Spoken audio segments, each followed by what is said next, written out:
हमारे साथ मौजूद हैं प्रशांत किशोर और इन दिनों इनकी तल्खी जो है बिहार के मुख्यमंत्री नीतीश कुमार के साथ बढ़ती जा रही है। कभी नीतीश कुमार इनको अपने घर में रखते थे, अगल बगल के कमरे में रखते थे और बड़ा प्रोटेक्टिव थे इनको लेकर, लेकिन इन पर आजकल प्रहार कर रहे हैं बिहार के मुख्यमंत्री नीतीश कुमार।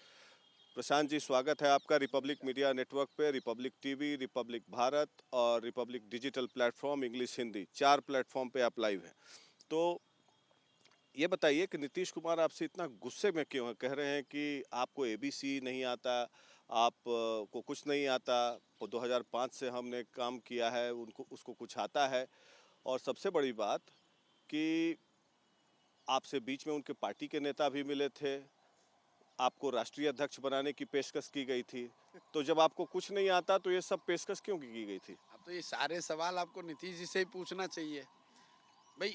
इसमें नीतीश जी क्या है, बुजुर्ग नेता हैं, यहाँ के बिहार के सीनियर लीडर हैं, तो उन पर मैं कोई व्यक्तिगत टीका टिप्पणी नहीं करना चाहूँगा। मेरे उनसे मधुर संबंध थे, हैं और हमेशा रहेंगे। वो राजनीति अपार्ट मेरे व्यक्तिगत संबंध उनसे बहुत अच्छे रहे हैं। मार्च में जब वो दिल्ली आए थे तब भी मैं उनके साथ बैठ के खाना भी हम लोगों ने खाया, लंबी चर्चा भी हुई। तब भी मैंने उनको बताया था कि मैं बिहार में एक नया प्रयास करना चाहता हूँ। उनकी समझ ऐसी थी कि मुझे नया प्रयास करने के बजाय उनके साथ जुड़कर ये काम करना चाहिए, उनके दल को बेहतर बनाना चाहिए। तो मैंने उस समय भी ये जवाब दिया था कि मैं एक बार आपके साथ जुड़ के मैंने किया, वो अनुभव ठीक नहीं रहा, इसलिए फिर से उसको दोबारा करना सही नहीं है। क्या अनुभव ठीक नहीं रहा? नहीं मतलब हम लोग साथ में थे और सीए एनआरसी पर मुझे अलग होना पड़ा या उन्होंने मुझे अलग हटा दिया। जब एक बार आपने अलग हटा दिया तो मैं अपना कुछ नया प्रयास अगर कर रहा हूँ तो अपने स्तर पर ही इसको करना चाहता हूँ। ये उनका बड़प्पन है कि उन्होंने फिर से ऑफर दिया, लेकिन मुझे अब वो स्वीकार नहीं। उन्होंने मार्च में आपको ऑफर दिया था? हाँ, जरूर ये कहा था, ऑफर की तो बात मैं आपसे नहीं कह सकता हूँ, लेकिन ये जरूर कहा कि हम लोग को जो आप मैंने उनको ये बताना जरूरी समझा था कि मैं बिहार में कुछ नया प्रयास शुरू करूँ। क्या ऑफर दिया था? नहीं, ये मैं आपसे बात नहीं कर सकता हूँ, लेकिन ये मैं आपको कह नहीं सकता हूँ। बताइए, आप नहीं, टेलीविजन पे बताइए क्या ऑफर मैं दिया आपको था? बता रहा हूँ कि मैंने उनको, मैं जब उनसे मिलने गया था तो कोविड के बाद उनकी जो वो तो बात पुरानी हो गई। मैं आ रहा हूँ। आपको जो ऑफर दिया, आप कह रहे हैं कि एबीसी नहीं आती है आपको। हम नहीं कह रहे, वो तो वो कह रहे हैं। हाँ, तो ऑफर क्या दिया हाँ, था तो ये आप राष्ट्रीय अध्यक्ष बनाने मैं के लिए? ये आपसे ललन सिंह भी मिले थे दिल्ली में? देखिए, उन बातों का कोई महत्व नहीं है। जो बात प्राइवेट में होती है उसको मैं सार्वजनिक नहीं करना चाहता हूँ। मैं इतना ज़रूर कह सकता हूँ कि जब मैं उनसे कुशल क्षेम के लिए मिलने गया था तो मैंने ये बताया था कि मैं बिहार में कुछ अपना नया प्रयास करना चाहता हूँ। उस समय उनका प्रपोजल ये था कि आप मेरे साथ जुड़ के फिर से काम कीजिए। मैंने उनको बताया कि ये पीछे का अनुभव ठीक नहीं रहा, इसलिए आगे ये करना शायद उचित नहीं होगा। एबीसी बोल रहे हैं कि नहीं आता। वो ठीक है, चलिए एबीसी नहीं आता है, कौन इस बात को सीरियसली लेगा। लेकिन मान लीजिए कि हमको एबीसी नहीं आता है तभी बिहार में आकर सीखने का प्रयास तो कर रहे हैं कम से कम। मुझे इस बात का बहुत अभिमान नहीं है, दम्भ नहीं है कि मुझे बहुत कुछ आता है। मैं तो उलट बात कह रहा हूँ। मैं तो ये कह रहा हूँ कि मुझे जो आता है उससे मुझे और बेहतर सीखने समझने की ज़रूरत है। इसलिए बिहार के लोगों के बीच में रहना चाहते हैं, उनके गांव-गांव घूम रहे हैं, जा रहे हैं, लोगों से मिलना, सीखना समझने का जो प्रयास है वो करना चाहते हैं। मैं इस बात का अभिमान नहीं करता हूँ कि मुझे कुछ आता है।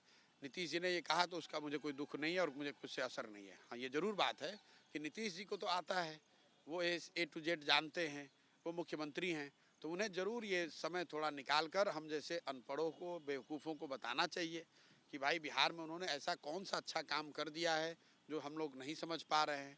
बिहार की आर्थिक हालत, बिहार के उद्योगों की हालत, बेरोजगारों की हालत, युवाओं की हालत, शिक्षा की हालत, चिकित्सा की हालत, अगर उसमें कुछ सुधार हुआ है तो उनको ज़रूर ये बताना चाहिए।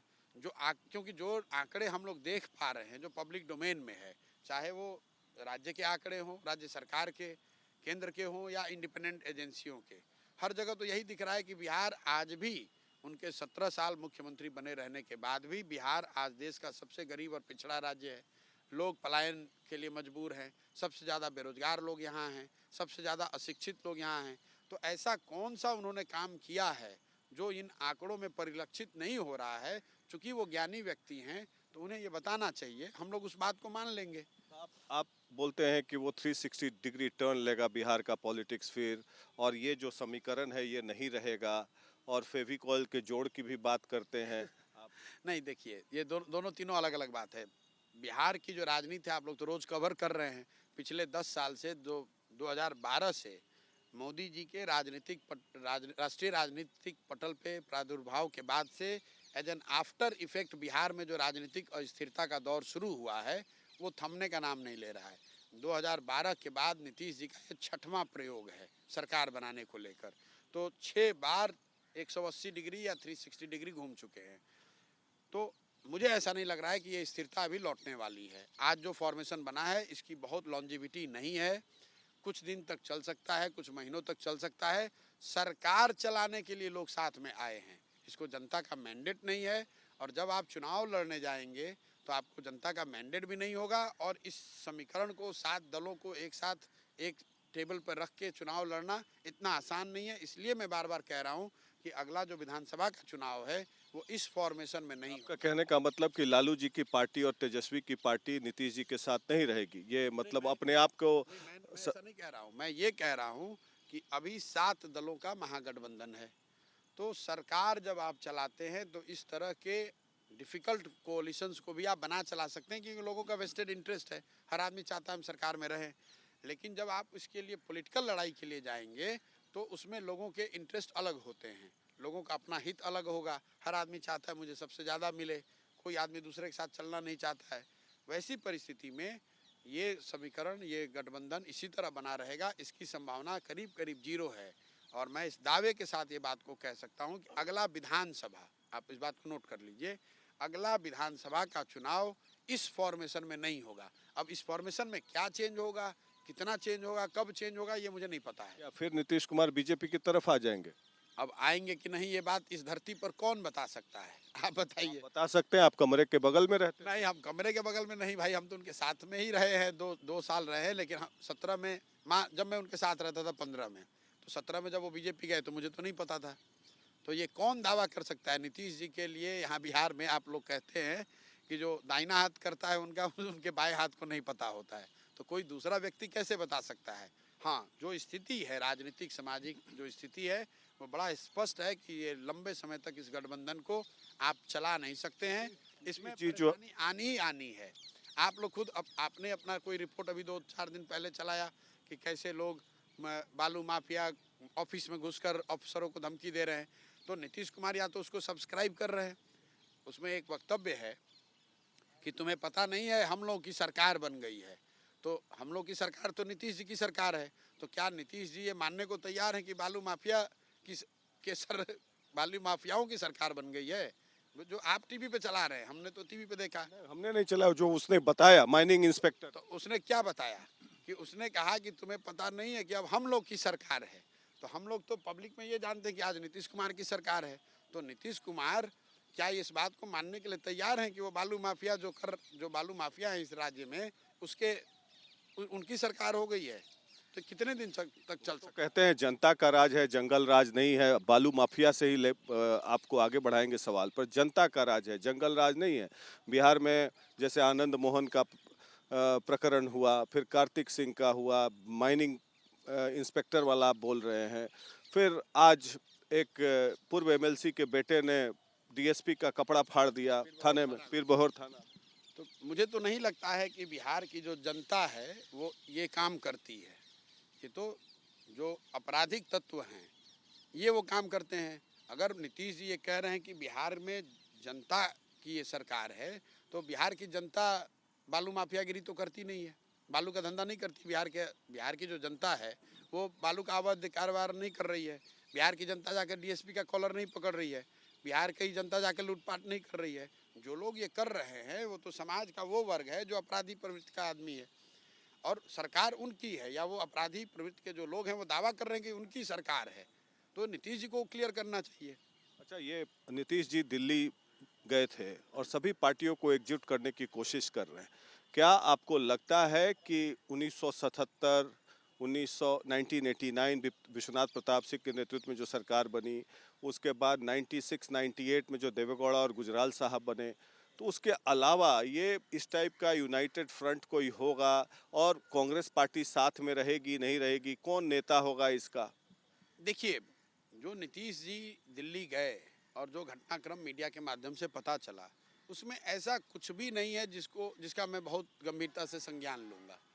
जो आदमी जीत जाता है या सो कॉल्ड विपक्ष में है, जब नीतीश जी अभी 1 महीना पहले तक भाजपा में थे, भाजपा के साथ थे, तो जब दिल्ली जाते थे तो भाजपा के नेताओं से मिलते थे।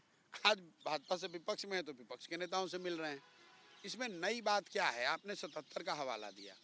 77 में विपक्षी दल पहले नहीं आए थे चाय पीकर साथ में, एक जन आंदोलन खड़ा हुआ था, एक मुद्दा था, एक नैरेटिव था, उसके आधार पर बाद में, और एक चेहरा था, जेपी थे, उसके उनके अगुवाई में, उनके हवान पे लोग साथ में आए। 1987 जो आप विश्वनाथ प्रताप सिंह जी की बात कर रहे हैं, जन मोर्चा बना, तो बीपी सिंह जी उसमें चेहरा थे। वो बोफोर्स के मुद्दे पे, सही या गलत, बोफोर्स के मुद्दे पे उन्होंने अपना पद का त्याग किया, 2 साल 2.5 साल तक पूरे देश में संघर्ष किया, आंदोलन चलाया, उसके बाद वो चीज़ बनी। ऐसा नहीं है कि आप यहाँ से पटना से दिल्ली जाइएगा, 4, 5, 7, 10 नेताओं के साथ चाय पीजिएगा, खाना खाइएगा और कोई नया विपक्ष खड़ा हो जाएगा। विपक्षी नेताओं का एक साथ मिलना, बैठना, चाय पीना, बात करना, वो एक बात है, और एक देश में नया नैरेटिव बनाना, एक नया संगठन बनाना, एक सर्वमान्य नेता तैयार करना, या जमीन पर उतरकर जनता के साथ आंदोलन करना, ये दूसरी बात है। राष्ट्रीय राजनीति पर असर तब पड़ेगा जब ये दल मिलके कोई एक कार्यक्रम बनाकर लेकर आए। कार्यक्रम है ना, उसकी पृष्ठभूमि तैयार है नीतीश जी के पास और लालू जी और तेजस्वी के पास भी। जातीय जनगणना, आपको क्या लगता है जातीय जनगणना का नैरेटिव जो है बिहार से शुरू होकर जो हिंदी भाषी क्षेत्र में है उस पर असर डाल पाएगा? अच्छा, मान लीजिए एक बार मंडल 2 रिविजिट करने की कोशिश हो रही है। एक बार को मान लीजिए, एक तो उन्होंने कहा नहीं है, लेकिन मान लीजिए कि जातीय जनगणना ही उनका मुद्दा है, जिसके आधार पर वो समझते हैं कि समाज एक साथ होकर, एक बड़ा वर्ग समाज का एक साथ होकर उनके साथ आएगा। उसके लिए कौन सा कार्यक्रम अभी घोषित किया गया है कि हम लोग गांव-गांव जाएंगे, राज्यों में जाएंगे, साथ जाएंगे? अभी यहाँ केसीआर जी आए थे, उन्होंने जातीय जनगणना पे कोई बात कही क्या? ममता बनर्जी हैं बंगाल में, उन्होंने जातीय जनगणना को लेकर कोई बात कही है क्या? स्टालिन है तमिलनाडु में, उन्होंने जातीय जनगणना को लेकर कोई बात कही है क्या? तो अगर जातीय जनगणना मुद्दा है, मान लीजिए बोफोर्स मुद्दा था, तो बोफोर्स के मुद्दे पे उस समय के सारे दल एक स्वर में बोल रहे थे। व्यक्ति और लोग ये बताते हैं, कहने का मतलब कि जातीय जनगणना बड़ा मुद्दा होगा, महंगाई और बेरोजगारी भी होगा। आप लोग पूछते हैं, हम लोगों को बताया जाता है कि हम लोग बैठेंगे तो चेहरा तय करेंगे। आप सवाल ही गलत कर रहे हैं। भाई चेहरा ठीक है, जब बैठिएगा तब तय कीजिएगा। मुद्दा तो बताइए, कार्यक्रम तो बताइए, नैरेटिव तो बताइए, संगठन तो बताइए। वो कब बताइएगा? जब चेहरा बाद में तय होगा, कोई दिक्कत नहीं। लोग ये पूछा था नीतीश जी से कि आपका कॉमन मिनिमम प्रोग्राम क्या होगा इन पार्टियों के साथ, तो अभी बोले कि पहले हम लोग बैठेंगे तब बताएंगे। ये बताइए Prashant ji, common minimum programme को लेकर आप बिहार में अपने महागठबंधन बना लिया है, कम से कम बिहार में जो सरकार बनी है इसका common minimum programme Nitish ji घोषित कर दें। छोड़िए देश की बात। 7 निश्चय है ना जिसमें आप भी सजेशन 7 निश्चय को तो उन्होंने गड्ढा खोद के डाल दिया उसमें। वही बताते हैं 7 निश्चय। अच्छा, कोई प्रेस कॉन्फ्रेंस करके खुद के जरिए, सरकार के जरिए या पार्टी के जरिए उन्होंने बताया ये बात कि हमारा प्रोग्राम 7 निश्चय है? अगर 7 निश्चय है तो उसका पहला निश्चय तो ये है कि सारे बेरोजगारों को 1000 रुपये भत्ता दिया जाना है। दे रहे हैं? कब दे रहे हैं? मैंने उसमें था ये बिल्कुल पहला आपने फॉर्मुलेट पहला पॉइंट उसमें है कि 18 साल से 35 साल के हर बेरोजगार को कम से कम 1000 रुपये का महीना सहायता मिलेगा। मैं ये कह रहा हूँ कि ये महागठबंधन बन गई, उसके बाद इस सरकार का कॉमन मिनिमम प्रोग्राम या एजेंडा या घोषणा पत्र आप तो पत्रकार हैं, आपने सुना? एक घोषणा हम लोग ने सुनी है कि हम लोग 10 लाख सरकारी नौकरी दे देंगे 15 अगस्त को। वो भी उन्होंने एक गांधी मैदान 15 अगस्त के कार्यक्रम में बोला। उन्होंने बोला कि तेजस्वी ने कहा है 10 लाख, तो हम लोग 20 लाख तक पहुंचा देंगे। ठीक है, हमने तो 10 को क्या लगता है पहुंचा पाएंगे? उसी पे आ रहा हूँ। उन्होंने कहा 10 लाख सरकारी नौकरी दे देंगे, 10 लाख रोजगार दे देंगे। तो चलिए 10 लाख सरकारी नौकरी के आधार पर अगर वो कर देते हैं, मैंने ये घोषणा करी है कि तेजस्वी ने घोषणा करी, उसको तो मैं बहुत गंभीरता से नहीं लेता हूँ। उस बात तेजस्वी को गंभीरता से नहीं लेते? नहीं, तेजस्वी जी के उस घोषणा को गंभीरता से नहीं लेता हूँ, क्योंकि उनका अनुभव भी नहीं रहा है। नीतीश जी स्वयं चुनाव में घूम घूम के कहते रहे हैं कि भाई उसका क्या अनुभव है 10 लाख नौकरी सरकारी नौकरी देना। बोले थे क ख ग घ आता है, अब उनको अब देखिए, जिसको पैसा क्या जेल से लाएगा? ठीक बात। अब जो बोले थे वो तो आप लोग के सामने है, पब्लिक रिकॉर्ड पे है। तेजस्वी जी कुछ भी कह सकते हैं, तो उसको गंभीरता से लेने मैं कम से कम मैं नहीं लेता हूँ, बाकी ठीक है। नीतीश जी ने घोषणा करी है कि 10 लाख सरकारी नौकरी अगले 1 साल में दे देंगे। उनकी बात को मैं गंभीरता से लेता हूँ। क्या है भाई, अब मेरे लिए आश्चर्य की बात यह है कि भाई 15 साल से नीतीश जी मुख्यमंत्री हैं, तो मैं ये सोच रहा हूँ कि अगर सरकारी नौकरी दी जा सकती है 10 लाख, तो उसके लिए अभी तक इंतजार क्यों कर रहे थे, पहले ही दे देना चाहिए था। लेकिन मान लीजिए, चलिए अब शायद उनकी सरकार की प्राथमिकता में ये बना है, तो मैंने कहा है कि अगले 1 साल में अगर आप 10 लाख नौकरी दे देंगे, तो मैं आपके समर्थन में अपना अभियान भी वापस ले लूँगा और आपके साथ जैसे 15 में आपको नेता मान के आपका काम करते थे, आपका झंडा लेके घूमते थे, आपके नाम का गाना गाते थे, वो काम फिर से करने लगेंगे। आप पहले 10 लाख लोगों को नौकरी दे दीजिए साल भर में। लड़कों का भला होना चाहिए। अगर सरकार अच्छी चल रही है, लोगों को नौकरी मिल रही है, शिक्षा सुधर रहा है, तो ये जरूरी नहीं कि प्रशांत किशोर की क्या जरूरत है। जो कर रहा है, अगर नीतीश जी उसको कर पा रहे हैं, तो हम सबको नीतीश जी के ही पीछे लगना चाहिए, उनकी मदद करनी चाहिए। तो मैं ये कह रहा हूँ कि अगर नीतीश जी 10 लाख सरकारी नौकरी दे देंगे, तो मैं उनके पीछे, जो भी हमारी क ख ग घ ABC की समझ है नहीं है, अपनी शक्ति बुद्धि ताकत नीतीश जी के पीछे लगाऊंगा, ताकि और बेहतर काम हो सके। अगर मान लीजिए 1 साल के अंदर आप घोषणा कर रहे हैं हमारे टीवी पे आज कि 1 साल के अंदर इन लोग 10 लाख नौकरी या 20 लाख जो नीतीश जी ने वादा 10 लाख ही रखिए, 20 लाख तो बहुत। तेजस्वी के 10 लाख तो नहीं रखते हैं, तो 10 लाख अगर दे तो तेजस्वी और आप नीतीश जी का झंडा उठाने के लिए तैयार हैं? अरे हम एकदम झंडा उठा लेंगे, कोई दिक्कत ही नहीं। आपने बंगाल में देखा होगा, मैंने घोषणा की थी कि अगर बीजेपी को 100 से ज़्यादा आ जाएगा तो काम छोड़ देंगे। तो कई लोगों ने कहा अरे आप नहीं मानिएगा, आपने देखा रिजल्ट। मैं आपको फिर मुझे याद है, मैं दर्शकों को बताऊंगा कि 26 दिसंबर 2020 को इन्होंने मुझे बताया था कि 100 पर रोक देंगे। ये बात सही है? तो मैं अभी आपको दर्शकों को आपको फिर बता दे रहा हूँ, अगर 10 लाख नौकरी, सरकारी नौकरी नीतीश कुमार जी की सरकार दे देती है, तो मुझे कोई ज़रूरत नहीं है, मुझे काम की कमी नहीं है। सबसे बड़ी बात, अगर परसेप्शन वाइज देखा जाए तो एक ऑल्टरनेटिव जो पॉलिटिक्स चलेगी जो 2024 के लिए, तो क्या आपको लगता है नीतीश कुमार, अरविंद केजरीवाल, ममता बनर्जी, राहुल गांधी में से किसके नेतृत्व में चैलेंज दिया जा सकता है नरेंद्र मोदी को? ये तो उन्हीं लोगों को पता है, हम तो उस काम को करते नहीं, हम तो छोड़ चुके हैं। काम की बात नहीं है, एक राजनीतिक के तौर पर, सोशल एक्टिविस्ट के तौर। नहीं नहीं, हमारी जानकारी नहीं है इस बात की, हम इस पे कोई टिप्पणी नहीं कर सकते कि किसके नेतृत्व में, किसके चेहरे पे हो सकता है। जो जिसके नाम पर सब लोग तैयार हो जाए वो बन सकता है। तैयार हो जाए, लेकिन क्या नरेंद्र मोदी को हराया जा सकता है? अभी आपने तो एक डिटेल प्रोग्राम दिया था, राहुल गांधी को एक प्रेजेंटेशन किया था जिसमें आपने बताया था कि कैसे बीजेपी को रोका जा सकता था। कांग्रेस पार्टी आपके बातों को नहीं मानी। नहीं, मैंने, आप अगर प्रेजेंटेशन का जो एक हिस्सा लीक भी हुआ है, उसके पहले स्लाइड में लिखा हुआ है, थियोरेटिकली हर चीज़ संभव है। आप बिना कांग्रेस के भी कर सकते हैं, कांग्रेस के साथ भी कर सकते हैं, बिल्कुल नया दल बना के कर सकते हैं। आपने बीपी सिंह के जन मोर्चा की बात कही, उन्होंने तो बिल्कुल नया बनाया। जब नया बनाकर एक माहौल बन गया, एक आंदोलन खड़ा हो गया, लोग जुड़ गए, तो उसमें पीछे से जो दल थे वो भी जुड़ गए। अभी की परिस्थिति में उसमें लेफ्ट भी जुड़ गया, उसमें बीजेपी भी जुड़ गई। तो अगर आप ये सवाल उस समय कर रहे होते, तो मैं बार बार वही कह रहा हूँ, जब तक कोई नैरेटिव ना हो, फेस ना हो, मुद्दा ना हो, जनता में एक पॉपुलर सेंटिमेंट ना हो, तब तक आप किन दल को रखते हैं, किन दल को नहीं रखते हैं, वो संभव ही नहीं है। इसका मतलब मैं ये समझूं कि ये जो जितने भी पार्टीज हैं, रीजनल पार्टीज या कांग्रेस पार्टी, ये एमलेसली नरेंद्र मोदी को डिफीट करने में लगे हुए, without any aim and purpose. मैं ये नहीं कह रहा हूँ, मैं ये कह रहा हूँ कि जो समझ में आप मेरे से पूछेंगे तो मैं तो अपनी समझ से बताऊंगा। अब ये जो दल हैं, जो नेता हैं, ये मेरे से बहुत सीनियर भी हैं, इनका अनुभव मेरे से सैकड़ों गुना ज़्यादा है। शायद उनको कुछ ऐसा दिखता होगा जो मुझे नहीं दिख रहा है। मैं अपने अनुभव के आधार पे आपको बता रहा हूँ कि इस तरह के प्रयास, in absence of a narrative और on ground presence, mass support, an acceptable face, is not likely to succeed. Not like to succeed, तो मतलब कि बीजेपी को टक्कर देना मुश्किल है। बहरहाल ये बात आप कह रहे हैं, मैंने जो कहा वो तो नीतीश जी बोल रहे हैं कि बीजेपी के साथ कुछ करना होगा आपको, इसीलिए ऐसा अंड बंड बोल रहा है। अब चलिए, जो मेरा आलोचक भी है, जो मुझे पसंद नहीं करता है, वो भी ये तो नहीं कहेगा कि मैं अंड बंड बोलता हूँ। अंड बंड बोलना मतलब कि मैं लुनेटिक आदमी तो हूँ नहीं। संभव है कि जो मैं कहूँ आप उससे सहमत ना हो, या आप मेरे प्रशंसक ना हो, आप मेरे आलोचक हो सकते हैं, लेकिन मैं कोई लुनेटिक हूँ जो अंड बंड बोलना, तो मतलब जहाँ तक मैं समझता हूँ लुनेटिक बिहार का कोलोकियल है, जो कि लुनेटिक के लिए है, कि मैं आदमी ब्लैबर करता है, लुनेटिक है, कुछ बोल देता है।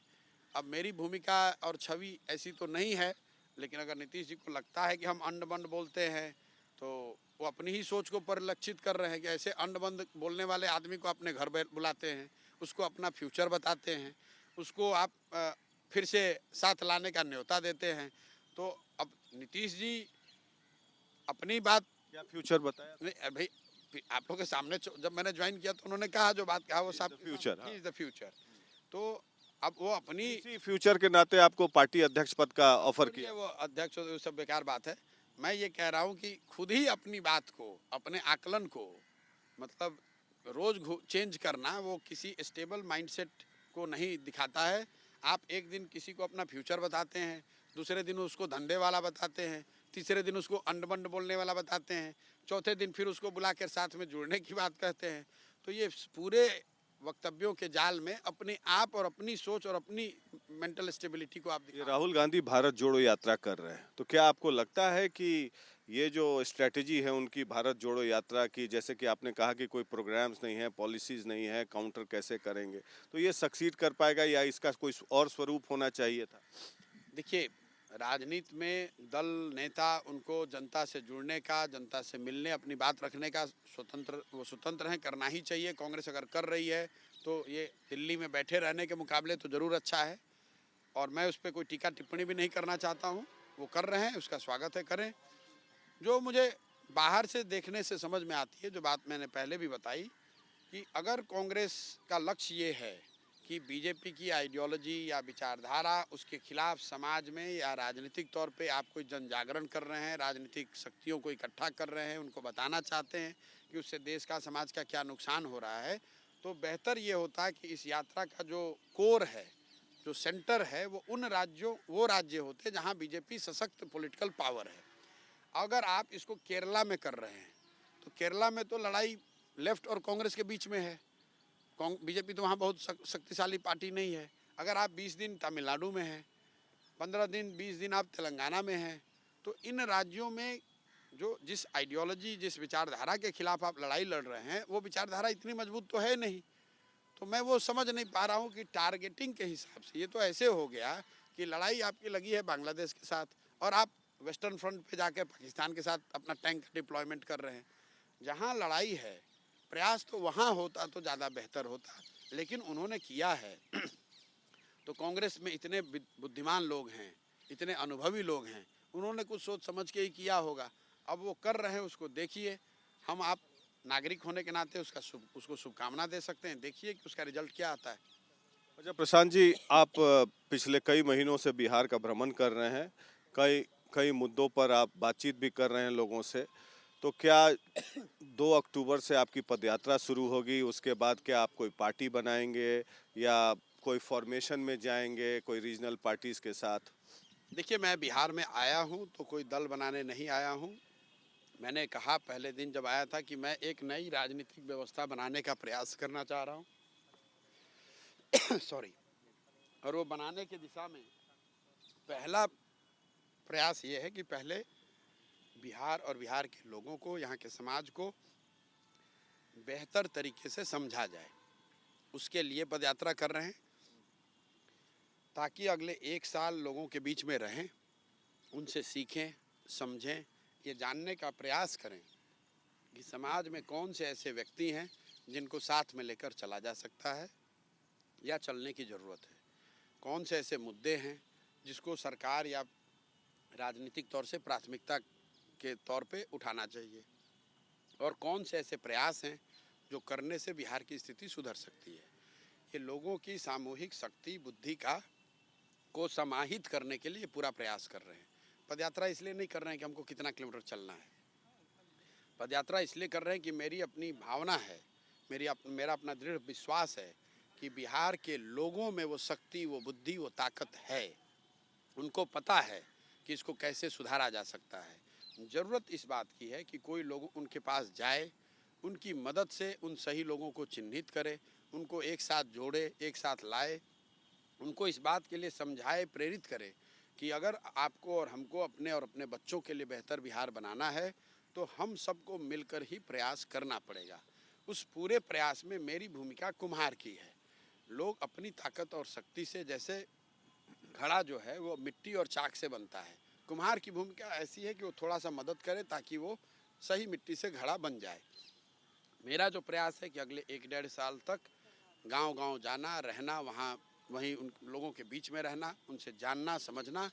उसके बाद इस मंथन से जो निकलेगा वो 3 चीज़ें निकलेंगी। हम लोग का अनुमान है कि 40 से 50 हज़ार ऐसे लोगों को हम लोग चिन्हित कर पाएंगे जो समाज में सही माने जाते हैं या जिनकी समाज में प्रतिष्ठा है, जो समाज के लिए कुछ करना चाहते हैं। दूसरा, पंचायत और शहर वाइज वहाँ की समस्याओं का अध्ययन करके एक प्राथमिकता की सूची बनाना, एक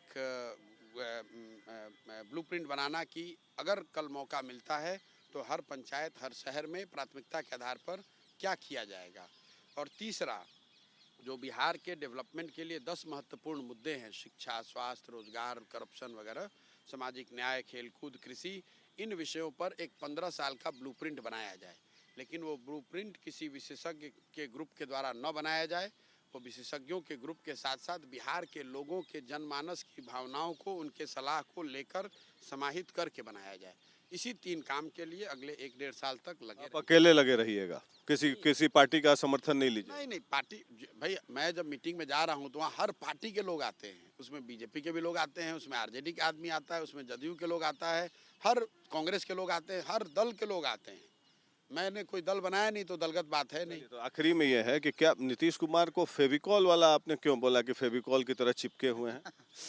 मैंने इसलिए कहा, फेविकॉल की ब्रांडिंग कर दी आपने। नहीं, मैंने फेविकॉल की ब्रांडिंग नहीं की। हम लोग ये पढ़ते आए हैं, सुनते आए हैं कि फेविकॉल वाले अपना प्रचार करते हैं कि फेविकॉल का जोड़ ऐसा है जो टूटेगा नहीं। बिहार में हर तरह के जोड़, हर तरह के गठबंधन बने और टूट गए। एक ही जोड़ है जो टूट नहीं रहा है, वो मुख्यमंत्री का कुर्सी और उस पर बैठे नीतीश कुमार। तो मैंने इसलिए कहा कि आपके लिए जो आप स्लोगन आप देते हैं उसका सबसे बढ़िया ब्रांड एम्बेसडर तो नीतीश जी हैं, इसलिए आपको इनको ब्रांड एम्बेसडर अपना बनाना चाहिए। विपक्ष के नेता तारकिशोर प्रसाद ने, मैं इंटरेस्टिंग स्टोरी सुना रहा हूँ, उन्होंने कहा कि नीतीश जी हमेशा मुख्यमंत्री बने रहते हैं, केवल उप मुख्यमंत्री बदलता रहता है और उप मुख्यमंत्री को रन आउट करा देते हैं। अब चलिए, हर आदमी का अपना शब्द है। मूल बात तो यही है कि मुख्यमंत्री का चेयर, कुर्सी और मुख्यमंत्री नीतीश कुमार, ये जो जोड़ है ये पिछले कई सालों, 2 दशकों से टूट नहीं रहा है और ये किसी फेविकॉल के बनाए हुए जोड़ से ज़्यादा मजबूत दिख रहा है। इसलिए मैंने कहा कि फेविकॉल वालों को इनको ब्रांड। लेकिन केसीआर के साथ जो मीटिंग हुई उसमें देखा कैसा उठक बैठक हुआ, नाम ही नहीं ले रहे थे। नहीं, मतलब उठक बैठक हुआ वो तो दिखा, थोड़ा हास्यास्पद सा लगा, लेकिन अब मैं वहाँ प्रेस कॉन्फ्रेंस में था नहीं, आप लोग थे, आप लोगों को पता है क्या हुआ।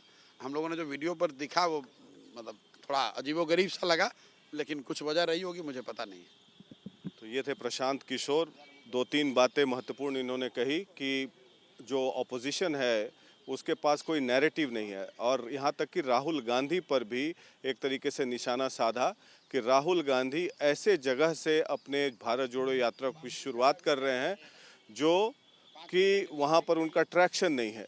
और सबसे बड़ी बात, नीतीश कुमार पर भी प्रहार किया कि वो फेविकॉल के जोड़ की तरह कुर्सी पर डटे हुए हैं। 10 लाख रोजगार पर तेजस्वी यादव पर भी तीखा प्रहार किया कि अगर वो 1 साल के अंदर 10 लाख रोजगार तेजस्वी यादव और नीतीश कुमार मिलकर दे देते हैं तो प्रशांत किशोर दोनों का झंडा उठाने के लिए तैयार हैं। वीडियो जर्नलिस्ट सूरज के साथ Prakash Singh, Republic media network के लिए।